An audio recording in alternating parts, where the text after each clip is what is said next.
আজি বিশ্ব পৰিৱেশ দিৱস। NSSৰ উদ্যোগত পশ্চিম নলবাৰীৰ বিভিন্ন প্ৰান্তত বিশ্ব পৰিৱেশ দিৱস পালন। সমগ্ৰ দেশৰ লগতে আজি ৰাজ্যখনৰ বিভিন্ন প্ৰান্ততে দেখা গ'ল বিশ্ব পৰিৱেশ দিৱস। আজি নলবাৰী জিলাৰ পশ্চিম নলবাৰীৰ সমতা উচ্চতৰ মাধ্যমিক বিদ্যালয়ৰ আৰু পহলংপাৰা প্ৰাথমিক বিদ্যালয়ৰ শিক্ষক-শিক্ষয়িত্ৰী আৰু ছাত্ৰ-ছাত্ৰীসকলৰ সহযোগত পালন কৰে বিশ্ব পৰিৱেশ দিৱস। বিদ্যালয় দুখনৰ চৌহদভাগ সেউজীয়া পৰিৱেশ গঢ়ি তোলাৰ উদ্দেশ্যে শিক্ষক-শিক্ষয়িত্ৰী আৰু ছাত্ৰ-ছাত্ৰীসকলে গছপুলি ৰোপণ কৰে। উল্লেখযোগ্য যে গছপুলি ৰোপণৰ পিছতে সমতা উচ্চতৰ মাধ্যমিক বিদ্যালয়খনৰ অধ্যক্ষ বীৰেন্দ্ৰ নাথ বৰ্মনৰ সভাপতিত্বত এখন সভা অনুষ্ঠিত হয়। উক্ত সভাতে বিদ্যালয়খনৰ শিক্ষক-শিক্ষয়িত্ৰী আৰু ছাত্ৰ-ছাত্ৰীসকলে বিশ্ব পৰিৱেশৰ ওপৰত বক্তব্য দাঙি ধৰে। আনহাতে সভাত উপস্থিত থাকি বিদ্যালয়খনৰ বিষয় শিক্ষক অশোক গোস্বামীয়ে কয় যে গছ থাকিলেহে মানুহ থাকিব আৰু সেয়েহে গছপুলি ৰোপণ কৰিবলৈ পৰামৰ্শ আগবঢ়ায়। নলবাৰীৰ পৰা মেৰাজুল হুছেইন কাজৰ ৰিপৰ্ট, খবৰ 24/7। বিশ্ব পৰিৱেশ দিৱস। এই দিৱসটো আমি প্ৰত্যেক বছৰে এই তাৰিখটোতে পালন কৰি আহিছোঁ। এই বিশ্ব পৰিৱেশ দিৱসৰ মুখ্য তাৎপৰ্য হৈছে পৰিৱেশ ৰক্ষা কৰা। থাকিলেহে মানুহ থাকিব।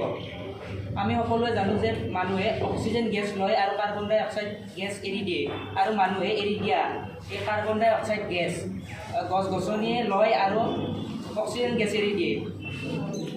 আৰু আমি দেখিবলৈ পাইছোঁ যে মানুহে যি হাৰত গছ-গছনি কাটি আছে আৰু পাহাৰ পৰ্বত ধ্বংস কৰি আছে,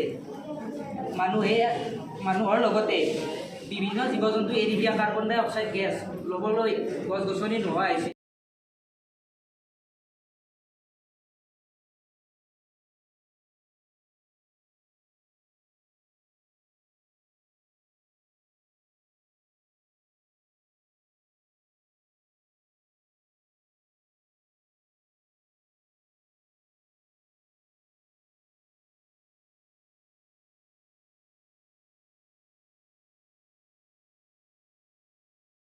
আমি ধাৰণা কৰি লওঁ তেতিয়াহ'লে গছজোপাৰ কাৰণে আমি সদায় তাক প্ৰতিপালন কৰাৰ কাৰণে চিন্তা কৰিম। কাটিব লগা হ'লে আমি এনেকুৱা লাগিব, দুখ লাগিব লাগে।